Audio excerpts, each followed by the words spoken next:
Assalamualaikum warahmatullahi wabarakatuh.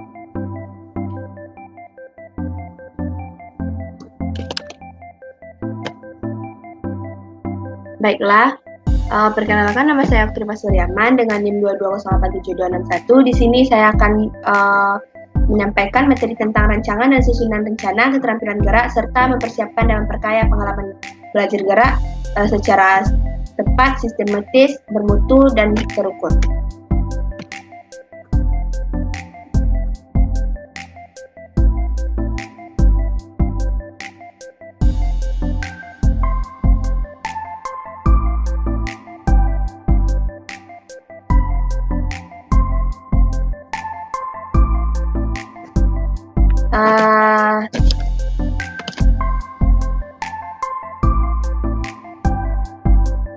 Yang pertama, di sini saya akan membahas tentang merancang pembelajaran keterampilan gerak. Pada pembelajaran keterampilan gerak merupakan salah satu bagian dari pembelajaran pendidikan jasmani yang ada di sekolah, yang mana dibebankan tanggung jawabnya untuk mencapai tujuan pembelajaran agar anak memiliki keterampilan gerak yang memadai. Keterampilan gerak ini merupakan kemampuan yang seharusnya dimiliki oleh siswa sebagai bekal dalam menjalani kehidupan sehari-harinya, dan juga sebagai mempunyai kesempatan yang besar untuk dapat menguasai kecakapan hidup yang dibutuhkannya.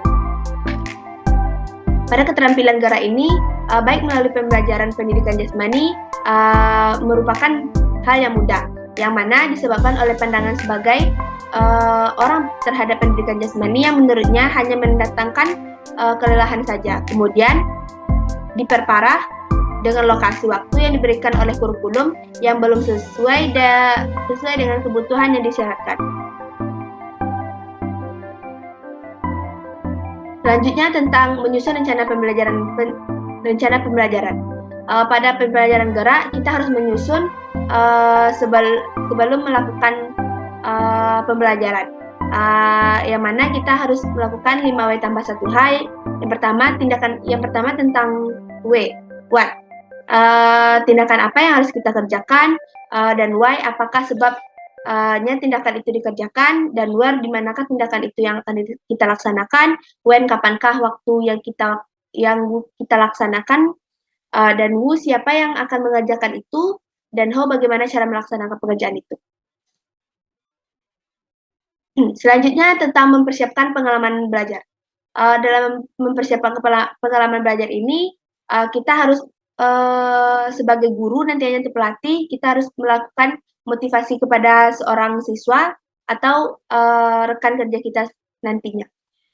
Dengan itu, motivasi adalah faktor penting dalam proses belajar gerak, yang mana terdapat beberapa teknik yang dapat digunakan untuk memotivasi anak atau atlet untuk giat belajar gerak.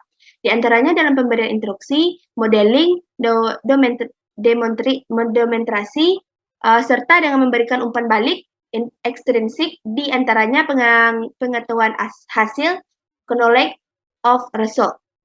Dalam kaitan dalam bentuk latihan ini dikenalkan apa saja yang disebut latihan fisik dan latihan mental. Pada latihan fisik adalah latihan yang melibatkan praktik gerakan aktual dengan melakukan gerakan-gerakan tubuh dan keterampilan yang dipelajari. Sedangkan latihan mental merupakan bentuk latihan yang tidak melibatkan gerakan-gerakan tubuh, tetapi melibatkan pikiran atau pembayangan terhadap gerakan yang sedang dipelajari. Dengan itu, latihan mental dikenal sebagai praktik mental dan pembayaran mental. Selanjutnya ada juga prinsip dasar latihan. Dalam pembelajaran gerak, beberapa metode yang dipertimbangkan adalah metode bimbingan dan metode yang paling umum dalam latihan, di mana siswa dituntun dengan berbagai cara melalui pemolaan gerakan dalam menggunakan metode yang diselesaikan untuk mengurangi kesalahan-kesalahan dan memastikan bahwa pola yang tepat sudah dilakukan. Dalam materi di atas, tugas latihan untuk bersifat tunggal, maka materi tersebut perlu dilatih dengan dua cara, yaitu latihan konstan, latihan bervariasi, dan ada juga ketika seorang guru hendak melatih 2 atau 3 buah keterampilan sekaligus, kita harus melakukan dengan cara latihan terpusat dan latihan acak. Dan selanjutnya adanya memperkaya pengalaman belajar.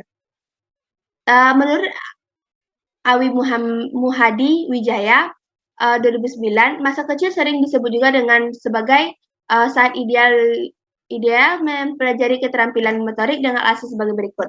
Dengan yang mana tubuh anak lebih lentur ketimbang tubuh orang dewasa, sehingga lebih mudah untuk mengajarkan keterampilan motoriknya. Dan yang kedua, anak belum banyak memiliki keterampilan yang berbenturan dengan keterampilan yang baru dipelajari, sehingga anak akan mempelajari keterampilan baru dengan lebih mudah. Dan ada juga secara keseluruhan, anak lebih berani mencoba pada saat kecil ketimbang besar. Yang keempat, kebanyakan anak-anak menyukai pengulangan, sehingga mereka bersedia mengulangkan tindakan hingga otot terlatih untuk melakukan secara efektif. Dan yang terakhir, anak memiliki waktu yang lebih banyak untuk mempelajari keterampilan motoriknya. Koordinasi gerakan yang dimaksud di sini bukanlah bagian-bagian aksi dalam motorik, tetapi juga dalam suatu gerakannya. Bila memperjalankan teknik gerakan, maka dengan sendirinya sekurang-kurangnya harus membahas tentang koordinasi dasar gerakan yang terdiri dari beberapa komponen, diantaranya adalah struktur dasar gerakan, 5 gerakan, hubungan gerakan, luas gerakan, kelancaran gerakan, dan kecepatan gerakan dengan kecepatan gerakan serta konstanta gerakan tersebut. Dan ada juga yang terakhir pembahasan kita tentang pemberian feedback dalam pembelajaran. Dalam feedback ini artinya dalam pembelajaran adalah umpan balik, yang mana dalam proses pembelajaran gerak sangatlah penting karena akan terjadinya umpan balik yang dapat diukur sejauh mana siswa itu akan melakukan gerakan yang harus dikerjakan.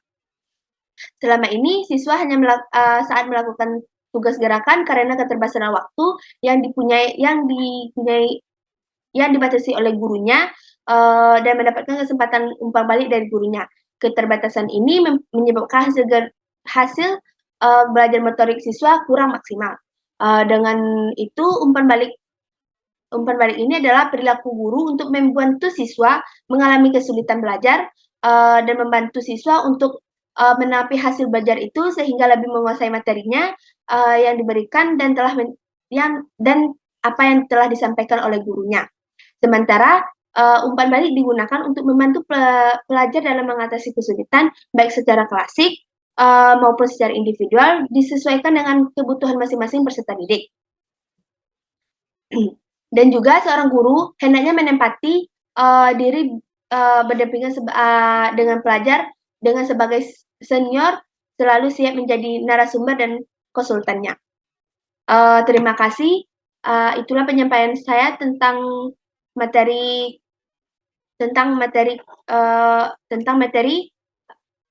ketiga tadi. Assalamualaikum warahmatullahi wabarakatuh.